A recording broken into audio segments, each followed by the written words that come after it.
TikTok has just rolled out a new feature where they're going to let you choose how much AI-generated content you want to see. This is at a time when we have AI-generated content platforms coming out of Meta and OpenAI, and people are starting to complain on some sides, and people think it's great in other camps. Like, to be honest, I've heard both of these opinions shared. A lot of people complain that they feel like social media feeds are going to become AI slop generators, and some people think it is a way to express your creativity using video to create new AI-generated ideas. Okay, we're going to get into all of this on the show today and also talk about what TikTok is doing and why they're taking this particular stance. Before we get into that, if you want to get access to all of the AI models that we talk about on the show, I'd love for you to go check out my startup, which is called AIbox.ai. You get access to the top 40 different AI models, all of the top text models like Gemini and Claude and ChatGPT and Grok, all of those different models, and a bunch of amazing audio models like 11 Labs, a ton of cool image models as well. So all of that, $20 a month, you get access to everything, so you don't have to have tons of subscriptions to tons of different services. If you want to check it out, there's a link in the description to AIbox.ai.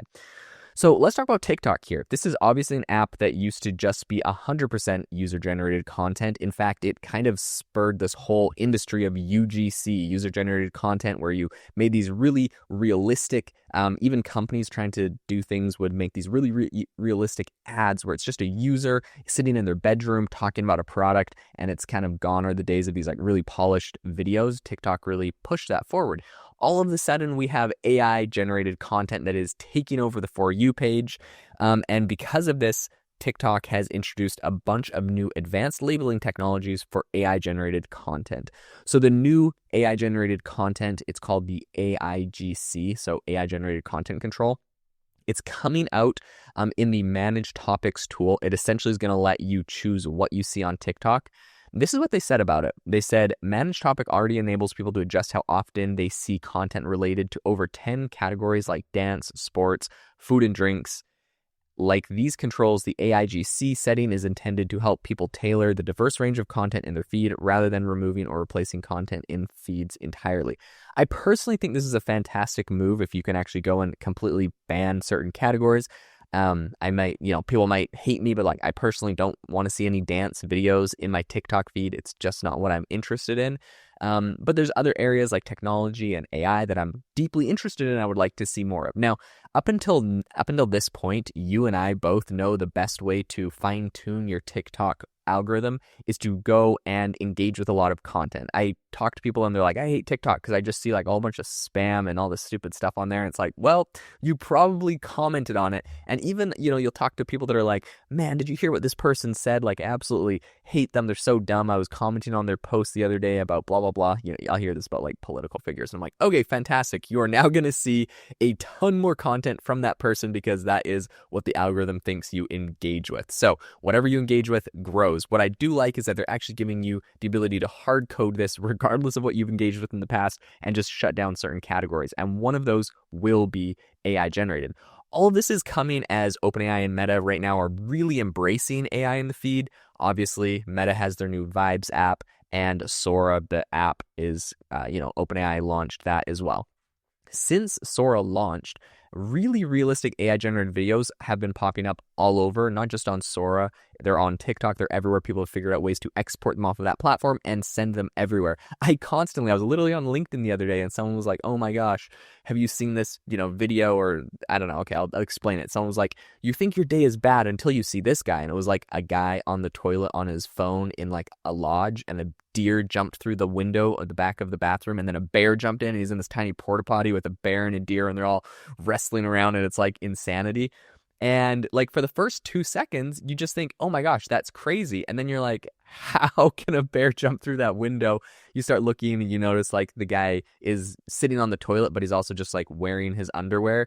And there's like all these weird things, and like the toilet paper roll like disappears, and then all of a sudden the deer disappears and the guy disappears. And like, it's just, for 2 seconds, you might think it's real, and then you realize it's not. But it's going on every single platform is my point. It is on LinkedIn. It is everywhere. I saw so many people liking and commenting on that video on LinkedIn, and most of them did not realize it was AI generated. And of course, over on Facebook, there's the entire Facebook page, which is AI generated images people think are real. That was kind of the OG, I think, and we've moved beyond AI generated images. Now it is AI generated videos. That group in particular literally just documented anytime they saw AI generated images on a specific Facebook group and people were commenting on it, usually elderly people that thought it was a real image. This is going to happen with video like at an insane rate. You just see the most crazy unhinged things and people think they're real. The problem is right now, I think there's lots of things. It's like, oh, the toilet paper roll disappeared, or why is this thing funny? Or that's kind of low quality, or there's a watermark. But all of those things are going to disappear. The quality is going to get better and better. Things are going to look ultra realistic, and it's going to be really difficult to tell what is a real video and what is not. And this is what I think a lot of people are complaining about. A lot of TikTok users are using AI to create visuals for posts about a lot of different topics like history and celebrities, which some people think is a good use of that. TikTok says that with the new AI-generated content controls, users who want to see less of this content can now dial things down. And if you want to see more of it, you can also dial up your AI content if that is what you'd like to optimize your algorithm for. So you can access the new capabilities. You go to the settings and the content preferences and then the manage topics. There's just like a slider where you can slide different topics. AI generated content is one, but like I mentioned, there's a bunch of different ones: sports, dance, and you can see more or less of any of those things. This is coming in the next couple weeks, TikTok says, for the AI generated content slider specifically. And TikTok is now testing a technology called invisible watermarking.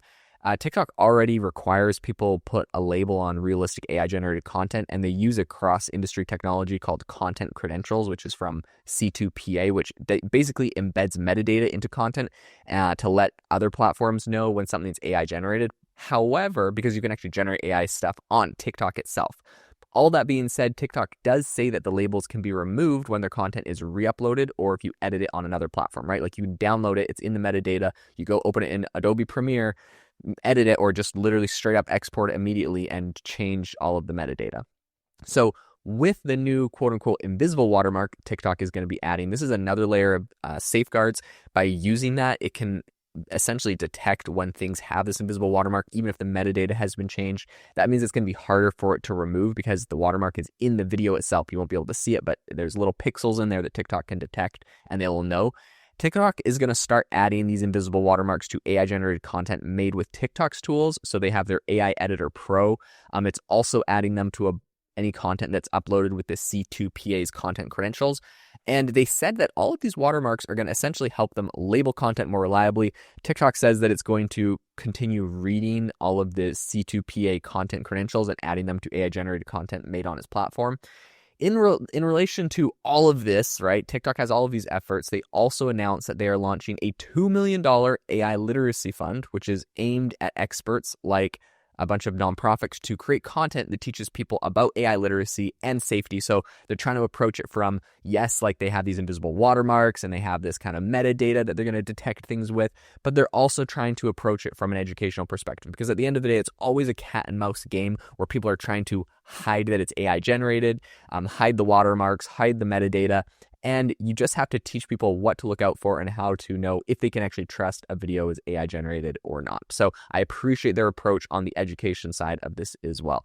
Thanks so much for tuning into the podcast. If you enjoyed the episode, learned anything new, know someone that needs to hear about AI generated videos, send them this episode. And also make sure to leave a rating and review on the show. You can hit the About tab on Spotify or drop some stars over on Apple.